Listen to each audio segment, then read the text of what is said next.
Your Excellencies, distinguished guests, ladies and gentlemen, dear students, and dear pupils, thank you for coming and good afternoon. And dear those watching us on the internet live, you heard it right. I mentioned pupils because we have a group of pupils that took a train earlier today from Kaunas with their teacher just to make it to this event today, because we have a very special guest today. My name is Ilist. I am a Vice Dean of the Faculty of Economics and Business Administration, and it is my honor to welcome you in this magnificent Aula Parva of Vilnius University and to introduce you to the main speaker of today's lecture on global economy and US politics in 2020, Roger Charles Altman.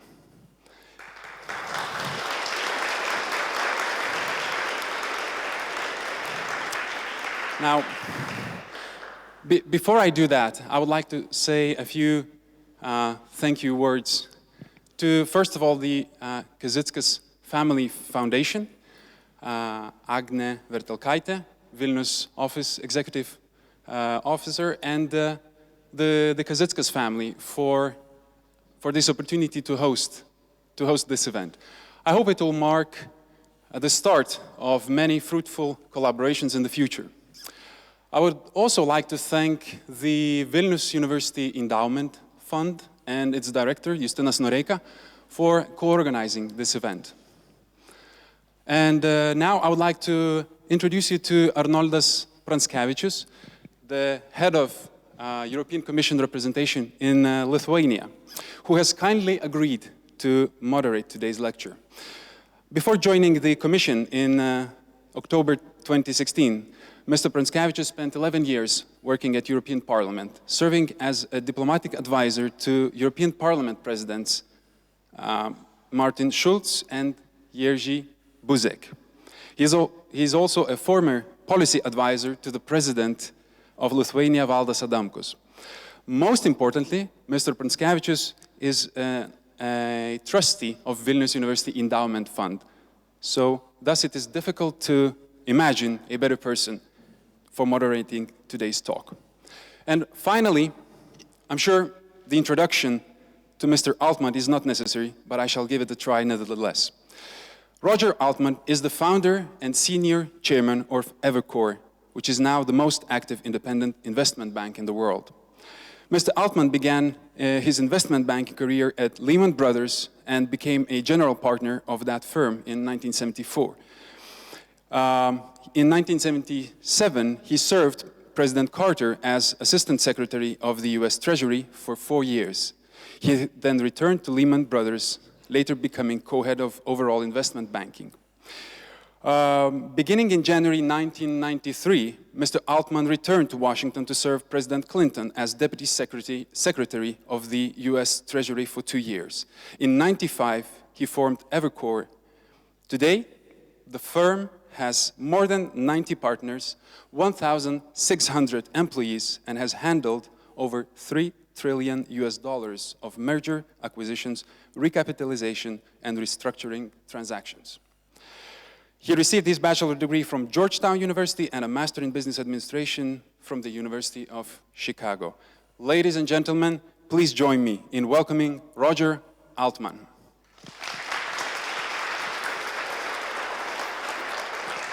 Thank you.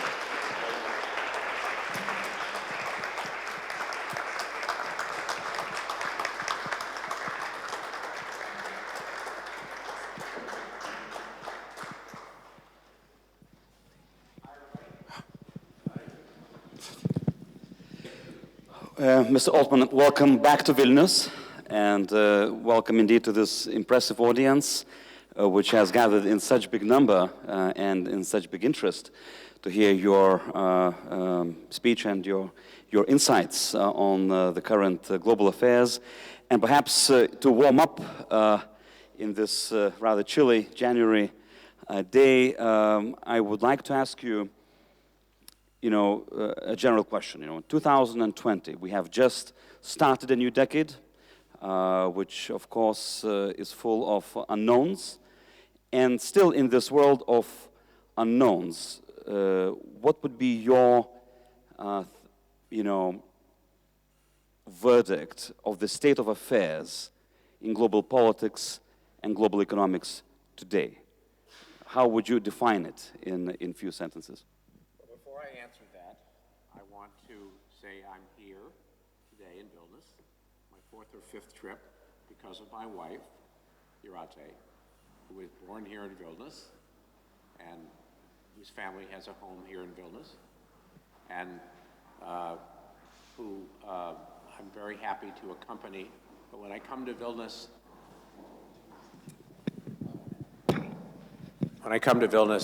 she is the important one, as she carefully reminds me. But in response to your question, I think this is going to be a very interesting and challenging decade. And I think two of the biggest elements of society in the world are under great pressure. One is capitalism, and one is democracy. Capitalism is under pressure because of the enormous levels of inequality that we're seeing throughout the world, especially the developed world. And a sense has developed that at least American-style capitalism or Anglo-Saxon capitalism is not working as well as it should because it has produced such inequality. And there's a tremendous debate about whether capitalism itself is still working. And in our country, we're going to see that as a central issue in the presidential campaign, an overall campaign that's just begun. And the second is democracy itself, because democracy is in retreat, at least right now, around the world. And authoritarianism is on the rise. And we see that from China to Russia to Turkey to Hungary, Venezuela, so many other places. And many people forget that democracy, while an ancient idea, is not as deeply established as the idea of it. So America is often described as the world's longest running democracy, but America's democracy is only 244 years old, not very long. And it's really quite possible that democracy, as we think about it, at least from an American point of view or a British point of view, doesn't persist, doesn't continue. And a lot of people around the world are choosing authoritarianism provided that it delivers safety and order and a measure of economic growth. Because many of the authoritarian figures that I alluded to, whether it's Erdogan or whether it's Orban or whoever it may be, actually have been elected, at least in a nominal sense. Even Putin is in a nominal sense elected. But democracy, as we think about it, is under pressure. So these two central elements of global society, or at least Western society, are under pressure, and it will be interesting to see as this decade goes forward the degree to which they stabilize themselves or they don't. Well, you talk about, crisis of capitalism, crisis of democracy, and whilst when one looks at the state of global development, say in the last 200 years, it's paradoxical that we have to talk about that today, because on the one hand, you see incredible advancements in terms of science and technology, incredible advancement in terms of medicine, incredible advancement in terms of life expectancy that nearly doubled in 200 years. You've seen also, after the collapse of the Soviet Union, the emergence of so many new democratic states, the enlargement of the European Union and NATO. So one would expect that today in 2020, we would be living in the world that was never as free, never as prosperous as before. What went wrong?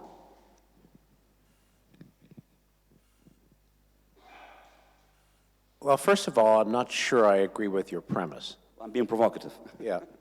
I mean, for example, no nation or no people have shown greater advancement in the past 50 or 100 years than the Chinese. Just in terms of sheer, for example, reduction in poverty. But China has not been a democratic nation, at least in the past 50 years, since the Chinese Revolution of 1949. Another one of the most advanced states in the world is Singapore. Singapore, in the modern era, has not at all been a democratic nation. So it's not necessarily the case that social advancement is inextricably linked with democracy. It's not necessarily true. Now, I'm not predicting the demise of democracy. I'm just saying, or capitalism. I'm just saying it's under pressure in a way that it wasn't 10 years ago or 20 years ago. I don't think they're about to disappear, so I don't think advancements in medicine and science and so forth are about to slow way down. And I would also add that the most powerful forces in the world today are not governmental forces. They're forces of society, technology, and I was just commenting in an earlier meeting that one of the greatest challenges the world faces, obviously, is climate. If we say to ourselves, only governments can solve climate, then I would be very pessimistic about any solutions or even any amelioration. But if we say to ourselves, maybe the private sector and the science community will come to the rescue, or may come to the rescue, I would be a little more optimistic. So I think the solution to something like that does not lie with governments. It lies with science, it lies with the private sector, it lies with philanthropy. And so even if democracy weakens, doesn't necessarily mean that advancement, social advancement, will weaken. Well, in terms of crisis of representative democracy, we have seen not only the rise of new autocratic states that you've mentioned, and certain illiberal democracies, the way they like to call themselves, but we have also seen, especially here in Europe, but not only, in the Western world at large, the reemergence of radical ideas, ideologies of hatred, anti-Semitism, racism, xenophobia, homophobia, Islamophobia. These ideas, which were, especially here in Europe, buried under the rubble of World War II, are reappearing. And often, of course, some analysts are attributing the rise of those radical forces to two major events in the last two decades. The global financial crisis, 2008, and here in Europe, migration crisis in 2015. Now, 2008, which very much defined the last decade. The last decade, both in America and in Europe, was the decade of recovery, of getting out of this very, very painful collapse that we've seen. Yet some people say that those crises happen in cycles, and every other decade or so there's another one around the corner. As we enter this new decade, what is your inner feeling? Are we also risking another possible major economic decline approaching? Well, you've asked a couple of questions there. Let me answer the first one first, and then we'll come to the one you just asked. Unfortunately, a lot of those hatreds that you refer to are ancient. They're not new. I mean, if you look at a history of the United States, for example, maybe the defining aspect of American history is slavery. And slavery began in the United States the same time the country began, really. The country was effectively formed in 1609, or at least settled in 1609, the way historians define it, and slavery was brought to America, I believe, in 1630. And whether it's anti-Semitism or whether it's racism or the other hatreds you mentioned, they're not new, and I don't think they're a product of 2008 or anything like that, unfortunately. Secondly, no, I don't think we're on the verge of another global economic crisis. I don't. Actually, I think the outlook is relatively good. Now, in a narrow response to your question, just narrowly speaking, financial crises occur regularly. And if you look at the history of the last 30 years, 40 years, there have been lots of them.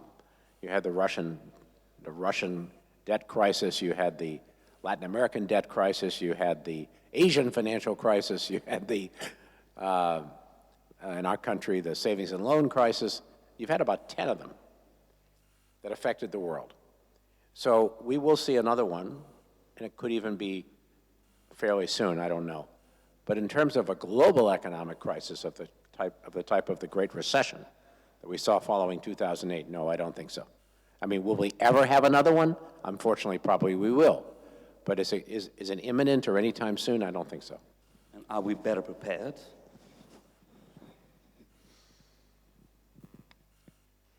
That's a hard one, because if you think about the crises I just mentioned, every one was different than the one before. And, you know, there's a saying in the military that the generals always fight the last war, meaning the way they plan for the next one is to just assume it'll be just like the last one. And each of these crises seems to come from an unexpected place. So the next one will probably come from an unexpected place, and therefore, are we better prepared for it? I think probably not. But I just don't see, I mean, almost all the crises I just cited, except for 2008, were able to be contained pretty promptly. So I would expect the next one would fall into that category. It'll be a crisis, and it may affect financial markets, but it probably won't affect society more broadly. You've mentioned also in your introduction about the side effect of globalization, rising inequalities, and poverty, including in the Western societies.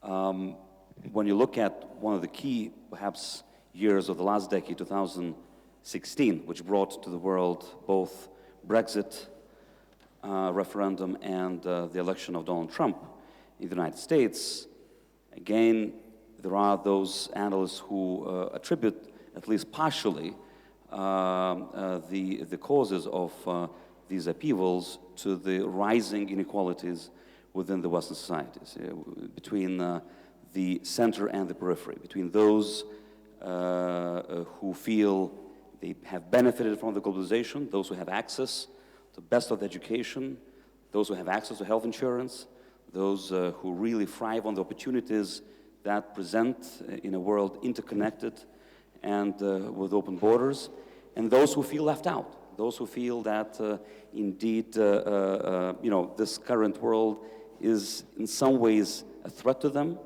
in some ways full of uncertainty and fear, and who have obstacles of access to both education and health, etc. If this is the case, would then the social exclusion, regional disparities, income inequality is the real new threat to this representative democracy and to the democracy concept as such? Well, this is a very complicated subject, and we could spend the rest of our time talking just about this one question. Yes, Brexit and Trump reflect, I would say, the rise of right-wing populism. And a pretty similar phenomena in that regard. And that's occurring more broadly, as I said at the outset, than just Britain and America. And yes, that rise of right-wing populism reflects a whole series of factors, especially rural-urban divides and certain cultural factors that derive from them, and anti-elitism. And this is a really serious tendency or trend, and it has a lot of momentum. I believe it's occurring much more broadly, as I said, than Britain and America. It's occurring in Europe. It's even occurring in Lithuania, I'm told. So a very big, complicated, long-term development. And you know, the energy in the developed world is in cities. I say energy, by that I mean growth, social dynamism, upward mobility, other such factors, and less so outside of cities. And so that's produced a political divide between cities and less developed areas, rural areas, less developed areas. That's very profound. If you look at a map of the United States and you look at a map of counties, not states, you see that Donald Trump won about 90% of the counties in America. But Hillary Clinton won the popular vote because she won all the cities where the population is, by and large. But it's a very stark divide. If you look at a map of the United States by county, you see that, and you have the traditional Republican red and Democrat blue, you have, the map is almost entirely red, except that the population is on the other side of that divide. So, very complicated, deep-seated issue, and it's going to be very hard to change it. Well, and you know, to add to that, in the UK it was very similar. All the big cities, most of them voted for remaining in the EU. London, Manchester, Glasgow, Birmingham, Edinburgh, you name it. And most of the Brexit vote was actually happening in the rural areas. I guess also confirms a similar correlation. Now, a lot of that has to do with levels of change in society that people are reacting to in a classic sense of reacting negatively to. And you see that places like you just mentioned, the UK, people feel have changed a great deal. They don't like the change. They want somehow to return to an earlier period of what they see as a more stable period, and seeing the communities look the way they used to look in every respect. And so it's a sense of feeling that their communities have changed too fast and changed too much, and that being part of the European Union in this case was a cause of that, and so let's get rid of that. And the same thing in America with the immigration debate. We have too much immigration, our communities don't look the way they used to look. We don't like that. We want to get rid of immigration. So this is a hard issue. I'd like still, to go deeper a bit in this question of inequality and often miscommunication in between our own society, between different groups of people, and add the digital debate here. You know, the digital technologies and, of course, the rise of internet, we hoped at that time would enable people, empower them, make possibilities to inform yourself much better with this vast and absolutely, unreachable horizons of information that is out there. In some cases, it has created a contrary effect, of creating digital tribes, of people closing in their own social bubbles without talking with each other, believing in conspiracy theories, in stereotypes, deepening those stereotypes about each other. And here Professor Harari, who is one of the also quite provocative futurologists, is saying that with artificial intelligence especially, we might see even bigger social exclusion in the future, as he is warning that we might be creating as the so-called, as he says, the new class of unnecessary people. What does he mean about it? that, in the world where transformation is so high and so large, there will be big parts of the society that will not be able to reskill in time and to find their role in the new economy, in the new model of the economy, and therefore the divide between the people might even rise. Would you agree with this argument? And if yes, what should we do in order to avoid such big division? Well, I have two reactions to that argument, and I'm sure one could have many more than that. First of all, the digital revolution is certainly here to stay, and it's only going to accelerate. There's no such thing as stopping it or containing it or preventing it. It's like preventing the weather. I mean, it's very much here to stay, and there's no changing that, and it's going to accelerate. No matter what governments want and what regulators want and so forth, because this is what human beings want. They want the opportunities and the information and the ease of various things that are represented by that technology. Now, is it adding to inequality? I think it is, because it favors, apropos of being here at Vilnius University, it favors the educated, and it favors the skilled, and who can take advantage of it and use it to their advantage in the workplace or otherwise in their professions or their lives. And it disadvantages the less educated and the less skilled. So that, in that sense, yes, it is contributing to inequality. But it's here to stay. And of course, it brings with it enormous advantages. For example, medicine. Wearables, this is getting off the subject, but wearables of various types are going to be important medical devices. They allow you to check your heart rate, pretty soon to take your blood pressure, pretty soon to have a remote blood test on your own wrist, and so on and so forth. There are going to be tremendous health benefits associated with that, let alone all the aspects of very advanced medicine that we're seeing in the breakthroughs and so forth. So the digital divide, or the digital world, has brought with it tremendous benefits, which in my view outweigh the disadvantages, but yes, it is contributing to inequality. Indeed, and probably, it's good early enough, to be prepared for that in order to avoid the worst possible outcomes. Here I also like Professor Harari's statement that, while in the past the people were fighting against exploitation, in the future they might be fighting against irrelevance.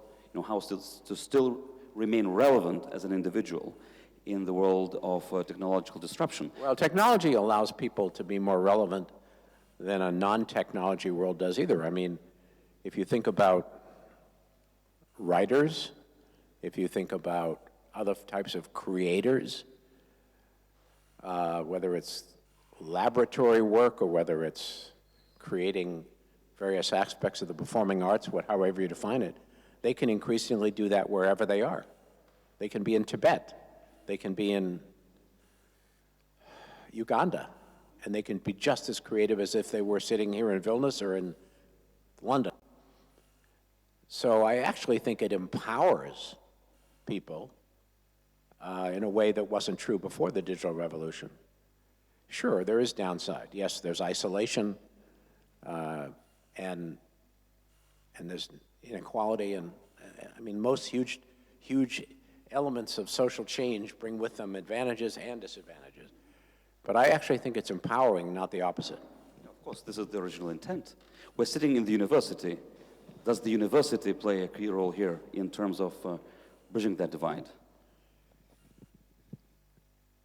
Yes, especially if universities increasingly are able to bring into themselves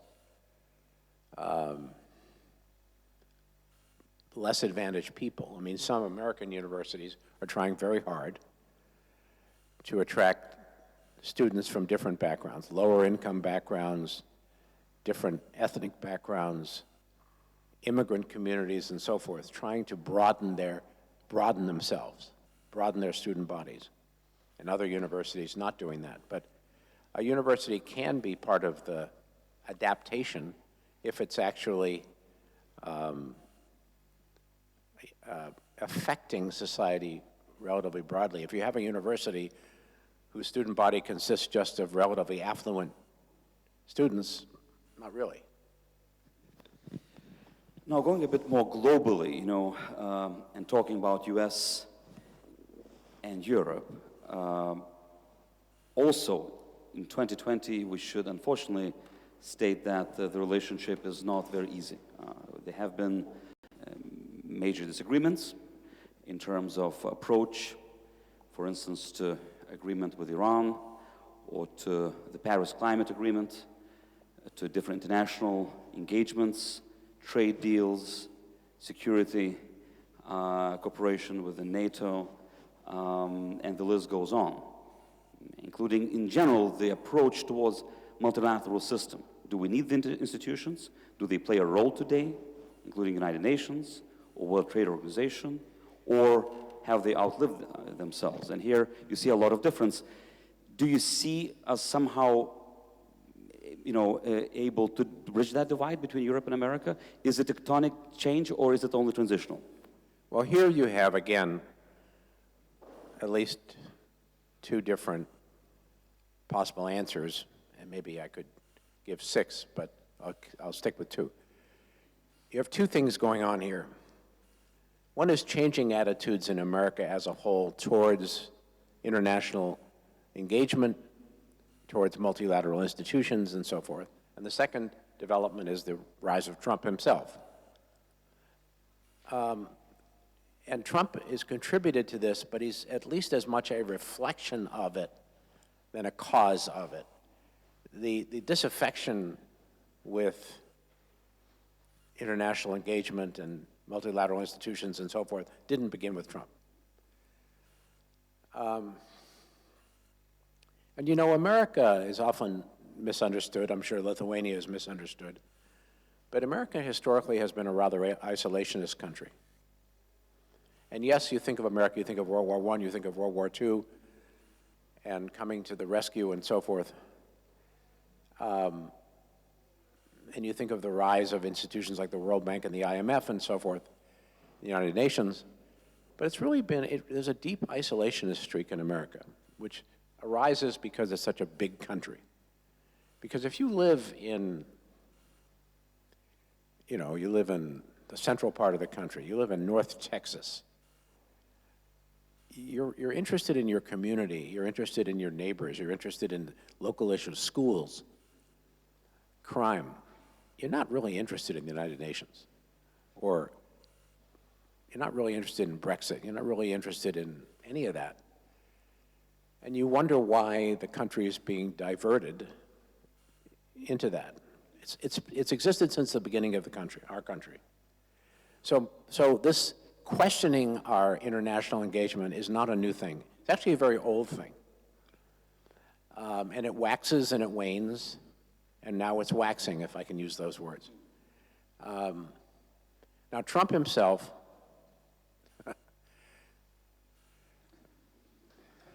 my older daughter refers to Trump as the orange monster. Look, he's a very effective politician. I mean, whatever you think of him, however you may not like him, at least for some people, he's very effective.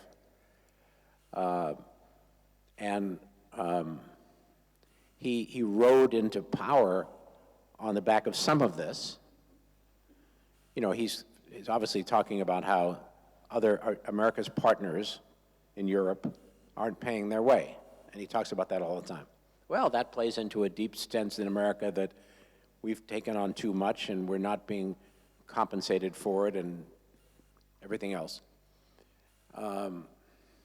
His popularity has a lot to do with things like that, anti-immigration, anti-international engagement, and so forth. And it's hard to fight that because a lot of Americans, even if they don't like Trump, agree with him on those things. Ironically, because of the Iran crisis right now, the one that's going on in the last 1 month, it's ironic, but Trump basically campaigned on putting an end to, quote, endless wars, unquote. No more endless wars. That's very popular. It's really popular. Part of that is fatigue from Iraq and Afghanistan and so forth, but it's a popular refrain anyway. We shouldn't want any wars. So, and sending troops overseas and everything else. So, it's a deep-seated sense in our country, which is not at all brand new. And people like to say it's all about Trump. It really isn't about Trump. He's capitalized on it, he's exploited it, but it's not created by Trump. Somebody has coined the phrase unwilling superpower, that America has always been unwilling, to be this global policeman, but was always drawn in different conflicts, even, if you take World War I and World War II, and other conflicts where America had to take leadership, but, would have chosen not to. And as you say, many presidencies started with, maybe in a different language, but with America First type of approach, right, including George W. Bush presidency in 2000, 2001. Well, if you read a little history, and you read about America's entry into World War II and the 2 years or 3 years that preceded it, how difficult it was to get American public opinion moved over to supporting any American involvement. And President Roosevelt, Franklin Roosevelt, had the world's most difficult time figuring out how to do any assistance for the Allies, for example, Britain, in light of that very anti-war America First mentality. It's really interesting to read about the last 2 or 3 years before the war as to how virulent the anti-engagement attitude was in America. And given if that Pearl Harbor had not happened, we never would have come into the war, probably. Pearl Harbor, of course, a trigger. Given that, what would be your advice to Europeans? Should we, as European Union, as European nations, try to convince the current administration or the future administration to stay active in the global affairs, or, as Angela Merkel has said, start taking our own fate in our own hands? I think it's a mix of both. Fundamentally, America and Europe are allies.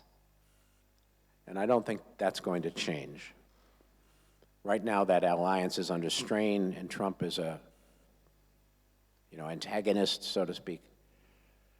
But I think most fundamentally, America and Europe are allies, and I don't see that really fundamentally changing. However,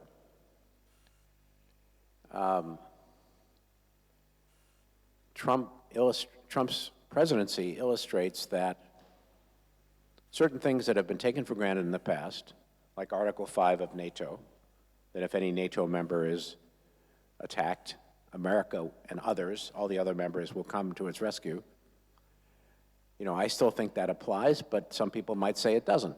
Maybe we won't do that, even though the article requires it. So it suggests that Europe should not take some of those things for granted. But as to whether Europe should, quote, go its own way and assume America has left the scene, so to speak, I don't think one needs to go that far. Of course, everyone will be watching this year, 2020, a very important event across the Atlantic.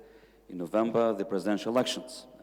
The campaign pretty much has already started, very much overshadowed by the ongoing impeachment procedures. What is your take? What should we expect from this election? Are we serving dinner here? Very hard to answer that in a succinct way, but first of all, of course, the campaign's in full swing. Not just started, it's in full swing. And the first primary on the Democratic side is February 3rd, so it's just 3 weeks away. And 6 months from now, or less, we'll know the identity of the Democratic nominee. Could be a lot sooner, but might be 6 months. And then the shape of the ultimate November election will be determined. It's going to be I think it's going to be an epic election because we have a very polarized country, and the divides have never been deeper.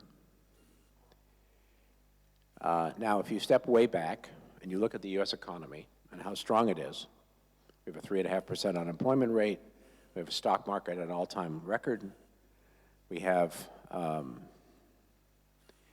incomes now in the last 2 or 3 years growing pretty nicely after long periods of stagnation. You say, well, Trump would be automatically reelected. And pollsters will tell you that in the modern history of polling, any president with an economy this strong has always been reelected. So he has a lot going for him.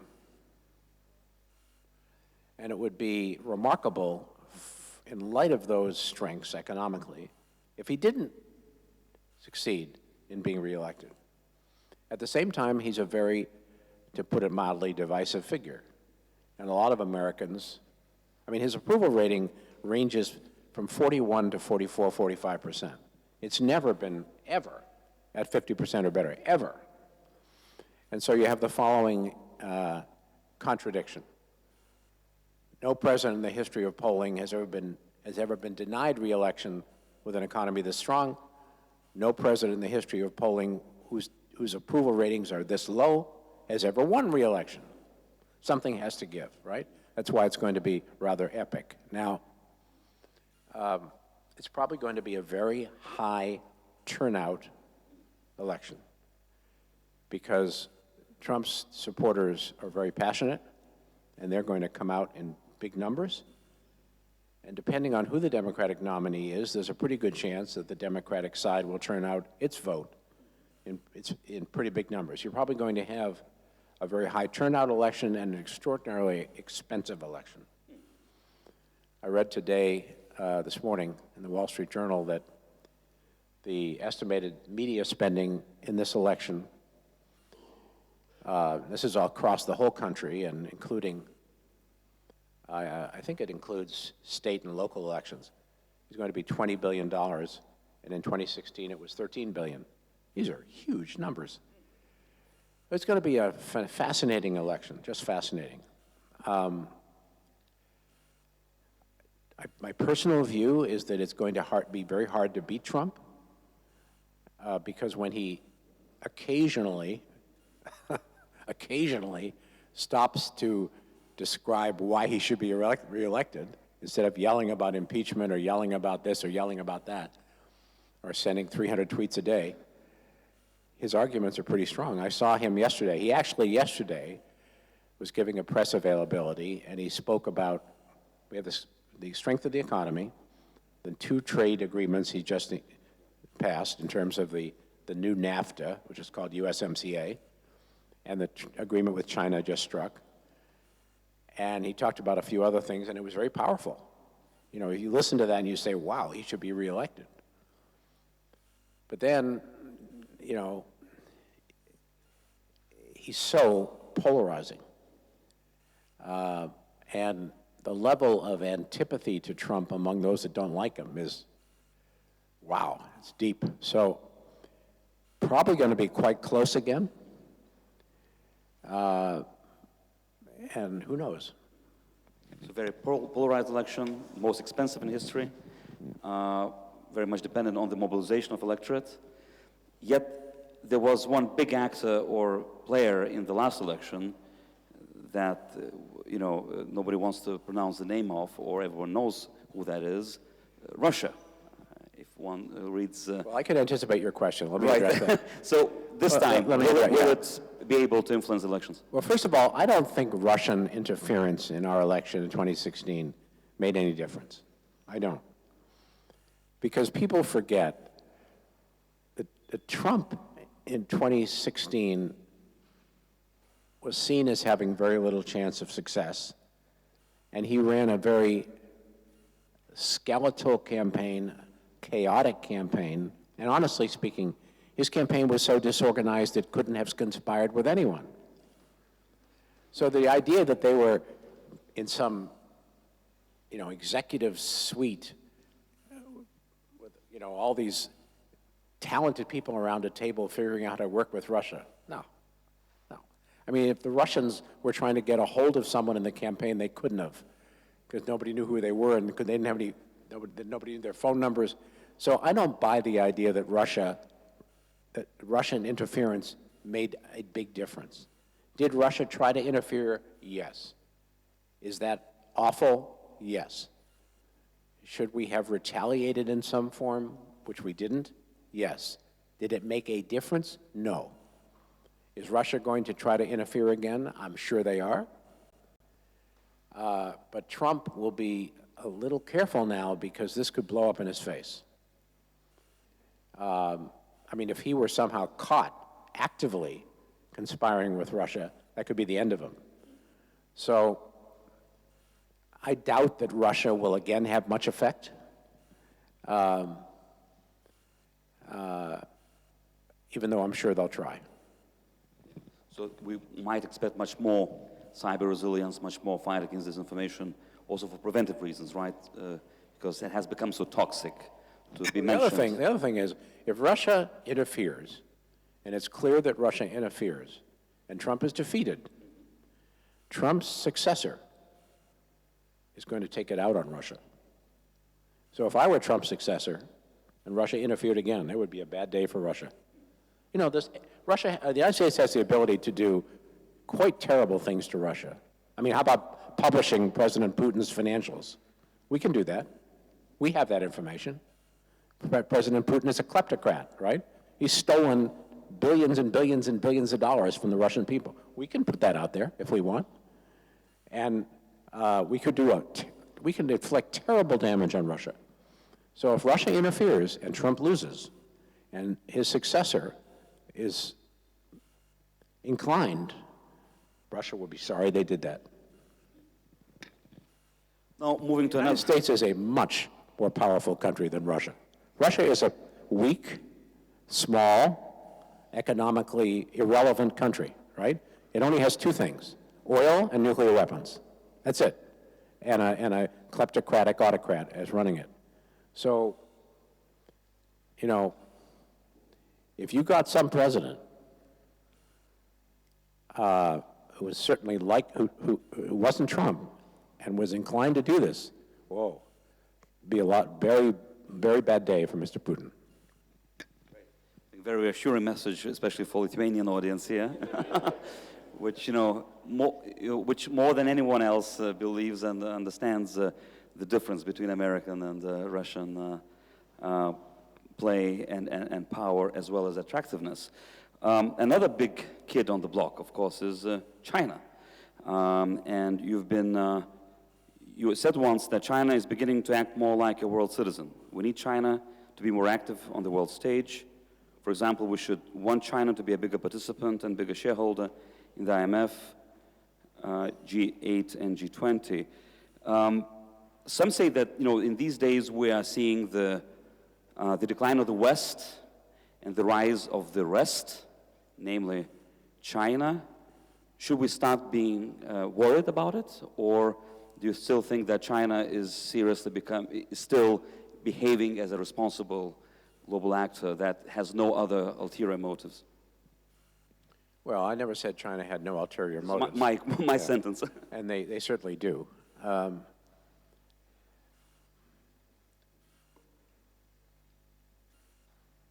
think the greatest concerns about China are internally within China. China's taken a big step toward the reassertion of authoritarianism through Xi Jinping, who is probably the most authoritarian figure since Mao, and who obviously believes, because he says it openly, it's not a secret, that the entire country should revolve around the party, and that everyone in the country, including the press, must be subservient to the party, and who believes that the role of the state in the economy and in society should be bigger, not smaller, bigger than it has been. So this is a big change. And Deng Xiaoping began an era of moving toward market-based approaches to economics. His famous line that he doesn't care if the cat is black or white as long as it catches the mouse. And that began an era of opening in China, opening internally and opening externally to the world. And Xi Jinping has moved the country back. And so I think the greatest concern is internally within China. China's turning to be a very repressive society. And you can see what's happening in Western China and Xinjiang and the treatment of the Muslim community there. I mean, it's the type of thing that is really disturbing. We're talking about incarceration camps, and really quite brutal treatment of several million people. Now, I don't believe, on the world stage, I don't believe China wants to take over the world. I think the Chinese see themselves as having so many internal challenges. After all, it's a country of 1.3 or 4 billion people, that they don't want also responsibility for the world. They don't want to be responsible for the world the way America was, as you said before. I think they care a lot about controlling the South China Sea and what they see as their swath of influence regionally. And I think they care a lot about commerce and economics, which is what this Belt and Road Initiative is all about. But do they want to be a global superpower in the sense of trying to rule the world? I don't think so. Not now. There's a rise of worry, especially in Europe, about Chinese investments, occupation by other means, especially through investments into the transport infrastructure projects, new technology firms. There are worries about intellectual property, about technological advancements which that might be in one way or the other also taken advantage of. In this case, Lithuania is also very much on that route of Chinese One Belt, One Road initiative. What would be your advice? To be cautious, to be welcoming of Chinese investments, or to be selective? Well, I think the answer to that varies with each country you might ask it about, but if it were me, you want certain types of Chinese investment because you want any type of legal investment. But if China wanted to build my one and only airport or my one and only deep water port, I wouldn't be too interested in that. Because you've seen examples of where they decide to turn it to their own advantage regardless of what the underlying nation's advantage is. So I think there's a level of investment you want, and there's a certain level beyond that that you don't want. Now, Lithuania is not in the category, really, of a country that China could subvert. But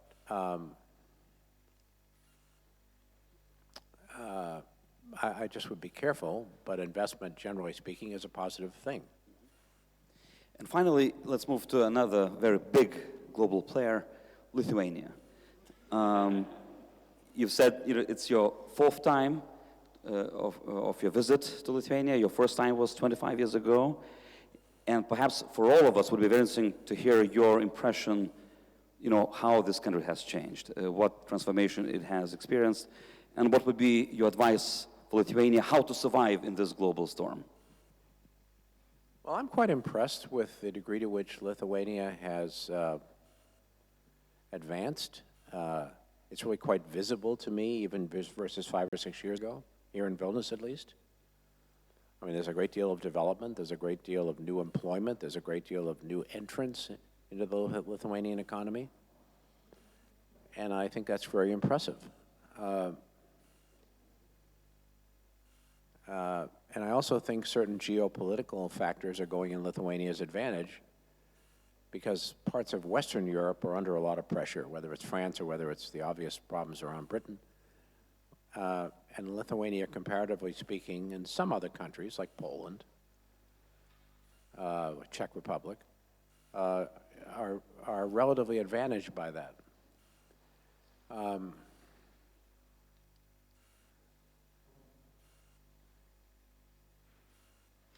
And I think, to the degree, I think Lithuania is well positioned, for example, to compete in the services economy.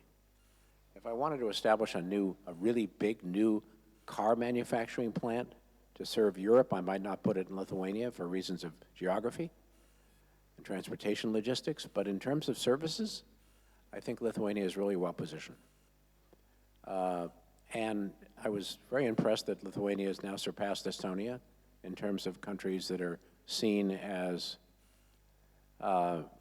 most attractive to do business in terms of both cost and ease of doing business. And so I think Lithuania's future is good. Yes, of course, there are only 3 million people in Lithuania, not 30 or 130 million people. But you know, that has certain limiting elements. But I think the outlook for Lithuania is quite good. Well, there's probably music to the ear to hear the comparison with Estonia, to all the audience here of indeed number 14 in doing business rating. Lithuania has never been as high as currently. So this is probably a good chance to open up to the audience. We have about half an hour still remaining of time to hear your questions, to hear your remarks for Mr. Altman. So please be active. And I think we have mics in both sides, right, of the room. And I already see a couple of hands there. Yeah.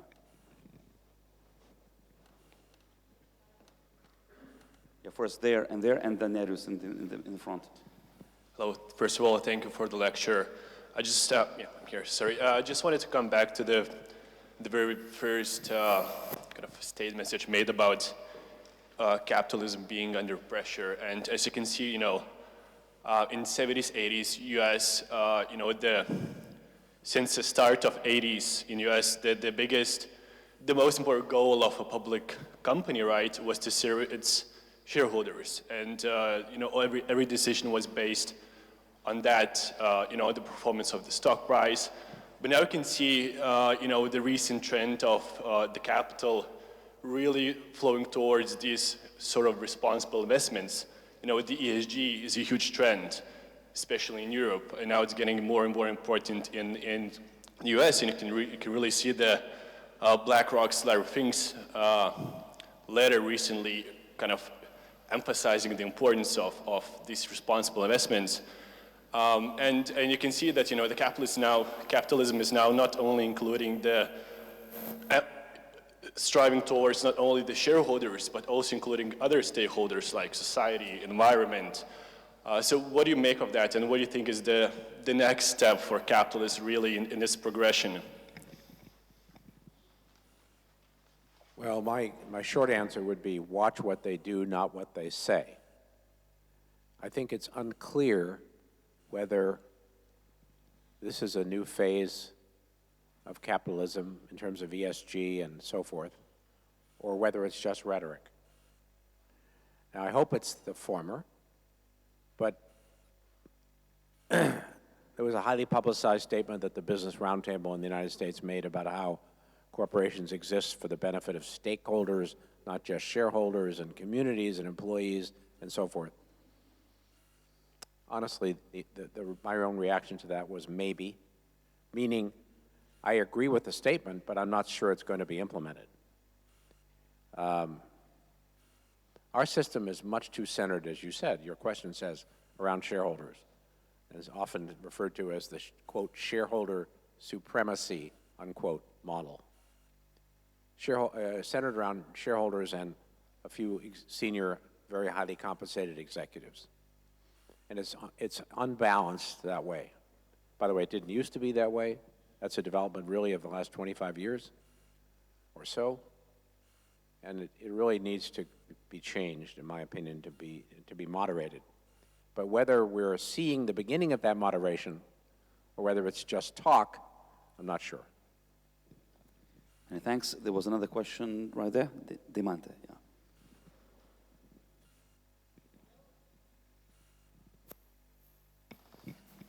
Hello, Dimanta Ramkuta from Law Faculty of Vilnius University. I have a question concerning rule of law situation in the United States. Well, when we speak about rule of law here in Europe, we usually associate countries such as Poland or Hungary that have violations, but nobody really speaks here as well that United States has its own issues as well. For instance, I know that President Trump changed lots of judges in United States. So do you see more violations of rule of law and how it's going to affect a global economy and the state itself? Well, here's one I can give a clear answer to. Thank you for the question. I think President Trump is the worst thing to happen to the judicial system in America since I can't remember. And there are two reasons for that. First, he's taking a completely political approach to judicial appointments, even more so than ever has been taken in my own lifetime. So he's already appointed, I think, 30% of the members of the federal appellate court system, federal appeals courts. And he's appointed, all of his appointees are white, young, and very conservative. He's appointing young people because he wants them, these are lifetime appointments, and he wants them to serve for 50 years. And I think that's a very unfortunate development because there are very few women, there are no minorities, and so forth. And then his own administration has broken new ground in terms of ignoring the will of Congress and really at least legal precedent and what's widely seen as correct legal behavior. So the administration, of course, has defied the subpoenas that were issued to members of the administration, has defied all of them, or virtually all of them, in terms of congressional testimony. I served in government twice.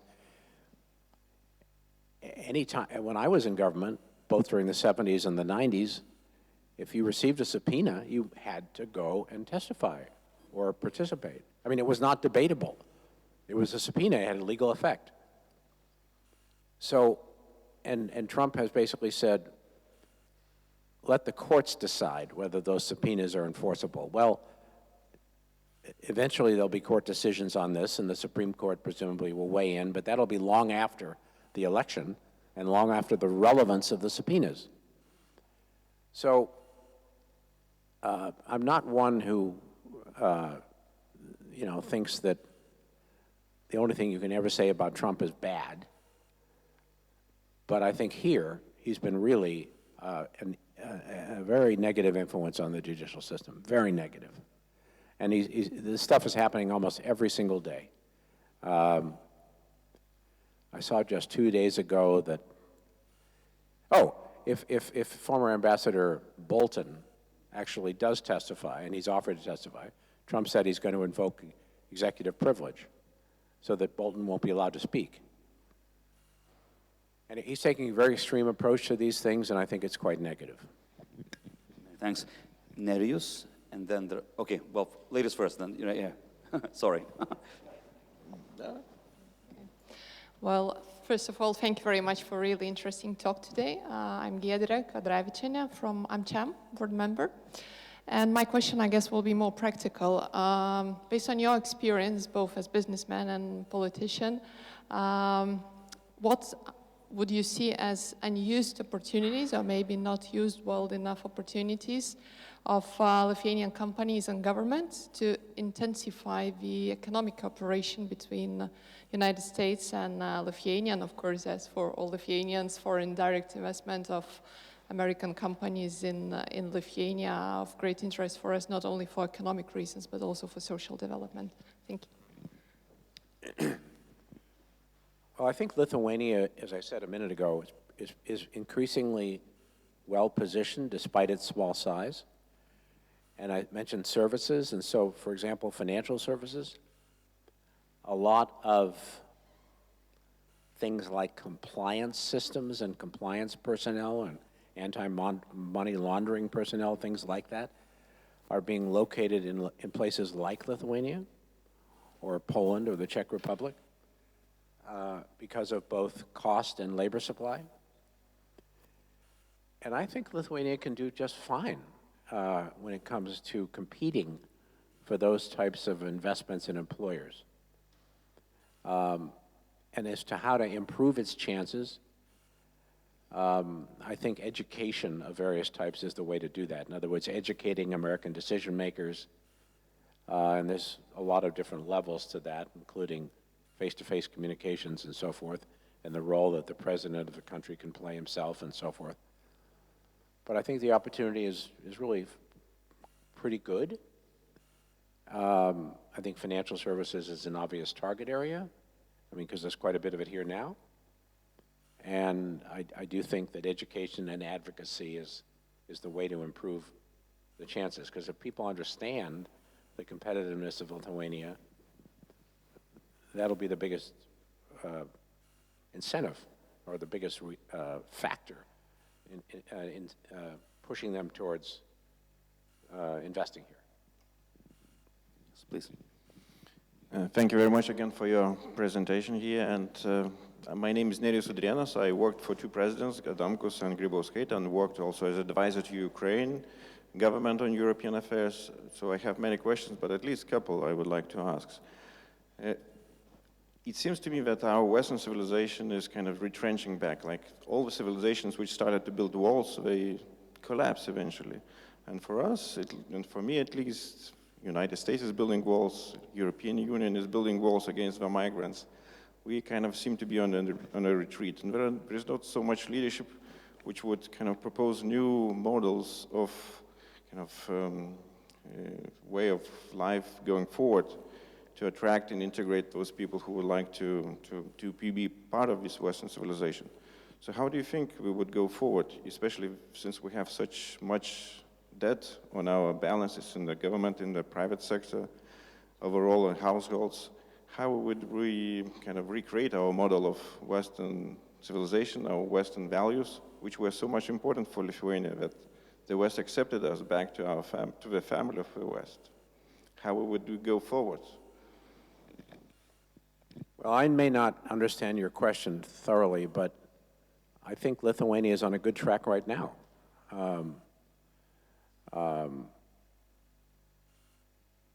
I don't see any great barriers to Lithuania going forward. That certainly none that can't be overcome. And compared to 10 years ago or 20 years ago, I think Lithuania is much better positioned. The country's come a long way, to its credit, and seems to me to be moving really quite in the right direction. Now, I'm not an expert. I'm sure you could tell me a lot of things that are problematical. Every country has problems. Every country has obstacles. But I don't see any obstacles that are insuperable at all. I think the country is well positioned. Thanks. There was also a question in the third row. Yeah.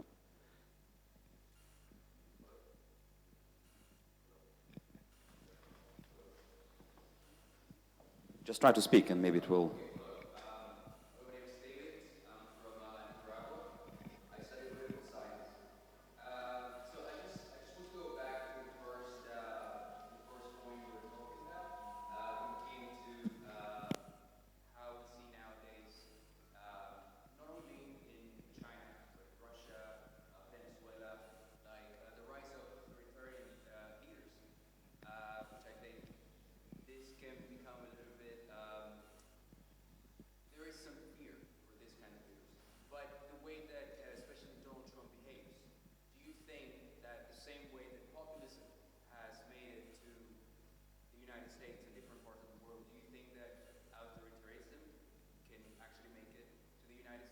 Do I think what? Do you think that authoritarian Oh. can make it actually to the United States? Did everybody hear that question? Question really was, can America find itself moving into an authoritarian regime itself? I think the answer is it's possible, but it's not likely. It's possible because democracies are fragile. And as I said earlier, a series of the most dictatorial leaders around the world today have actually been elected. By the way, I'd remind everybody that Adolf Hitler was initially elected. And I recently read quite a good book called How Democracies Die by two Harvard professors, published in 2019. And it's quite interesting. It's not too long either. It goes through a series of case studies. Venezuela, case studies over the past 30 years. Venezuela, Chile, Hungary, and a series of others where authoritarianism took over and wasn't there before.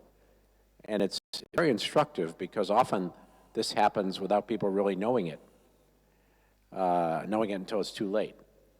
And often it happens where the public welcomes initially the authoritarian figure like Hugo Chavez, and then later wakes up and realizes they've given up all their liberty, but then it's too late. I mean, again, Hitler was initially welcomed by the elites in Germany because he was seen as somebody that could fix things, and they could also control him. So he was elected initially. That's a kind of common way this happens. So it's possible. I don't think it's likely because the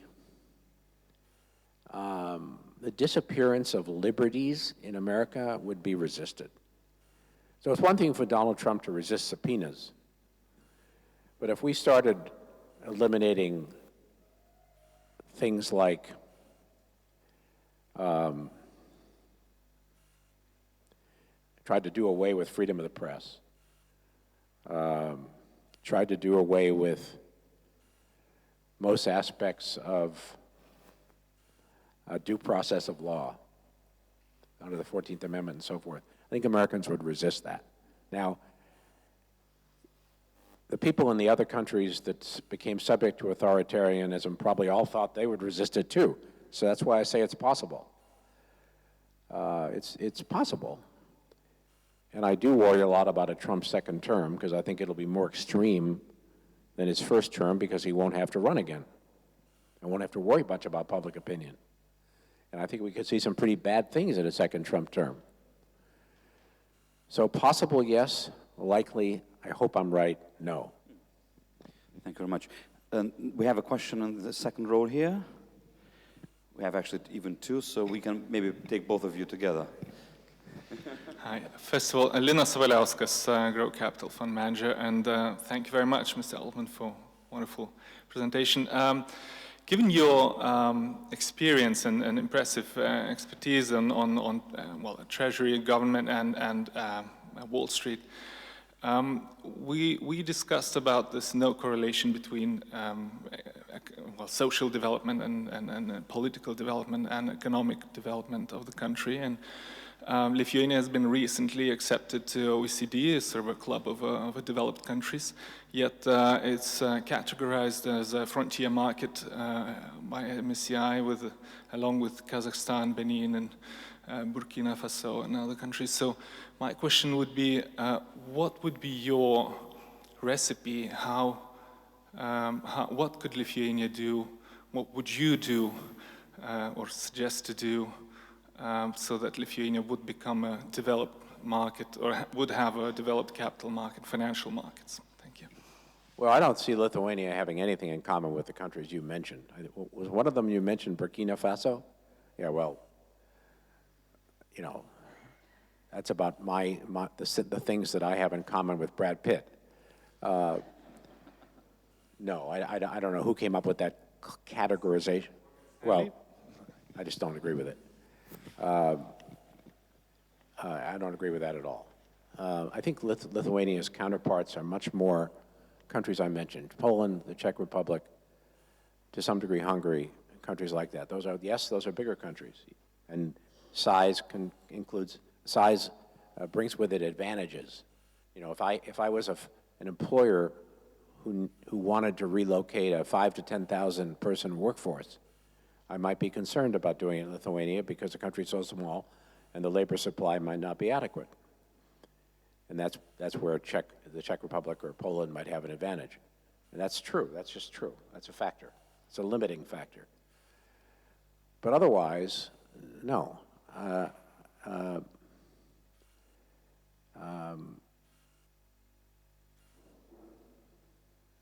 think Lithuania is increasingly competitive rather than decreasingly competitive, and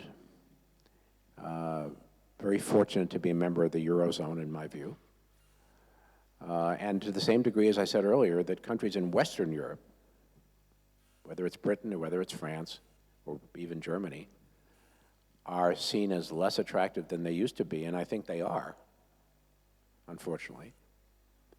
Countries like Lithuania and the others I mentioned are more likely to benefit. So this is hard work. This is a little bit like rock climbing. You know, it's slowly upward and very careful. But I don't see any reason why the outlook isn't quite good. I mean, this morning, I went over to a part of Vilnius I hadn't been to for a while. All kinds of new employers there, all kinds of new buildings, new businesses. Really impressive. So, look, if you only have 3 million people, there's some limits. But within that, I think Lithuania is well positioned. Thanks. Please, another question. And yeah, I see your hands.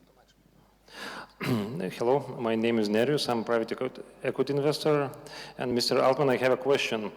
There's one issue which is quite global and may supersede even, United States or global economy. It's a climate change. Do you buy into the story, and what effect, if you think it might be true, it may have, on the global politics and economy? Well, thank you for asking that question. Anybody who doesn't think it's true really needs to think that again. I mean, the evidence is incontrovertible. You can debate the degree of human contribution versus, call it natural contribution, but is the planet warming? Yes, of course it's warming. And are the widely followed predictions as to the warming curve likely to be correct? Of course they're likely to be correct. I mean, half the scientists on the planet have contributed to them. So, if there's one group of people I must say I don't understand, it's climate deniers. I just don't understand that. There are plenty of arguments you can make as to how humanity will adapt just fine, or somehow this is a natural cycle that we see every few thousand years, things like that. But as to whether the climate is warming, of course it's warming. And I must say, I think dangerously so. I'm a pessimist on climate in the sense that I think the worst case forecast of the IPCC, for example, is going to be realized. And I believe that's 3 degrees centigrade by 2050. 3 degrees centigrade is about 10 degrees Fahrenheit. And that means a lot of things that, to me, are not very good. And just the level of climate refugees around the world will be so big that it alone will be one of the greatest crises humanity's ever seen. So I think this is the one existential problem that society around the world faces, or the planet faces. And it's not being taken nearly seriously enough. As I said at the beginning, I don't think governments are going to be able to solve this. And I really don't blame governments because, since mankind came into being 60,000 years ago, it's the nature of mankind to seek material well-being, whether it's warmth or whether it's food to eat or whatever it is. And if you live in India and there's something like 300 million people who don't have either or both of indoor plumbing and a fridge, if you were the leader of India or I was the leader of India, our obligation is to allow them, to the best of our ability, to have those things. And if our only source of power is coal, which in India dominates power, we would use that energy source to try to provide those people with those basic needs. That would be our obligation. So I don't think it's a fault too much of governments because people want improved material well-being, and something like 80 to 90% of the world's energy today is being supplied by fossil fuels. But I do think, so therefore I think the solution lies in a combination of science, philanthropy, and the private sector. And whether that solution exists to a degree that really mitigates the level of warming that otherwise would occur, I don't know, but that's where I think the solution does lie. Thank you for that. We have a very big debate on climate here in Europe as we speak, so very important things that you've said. We have only 3 minutes remaining.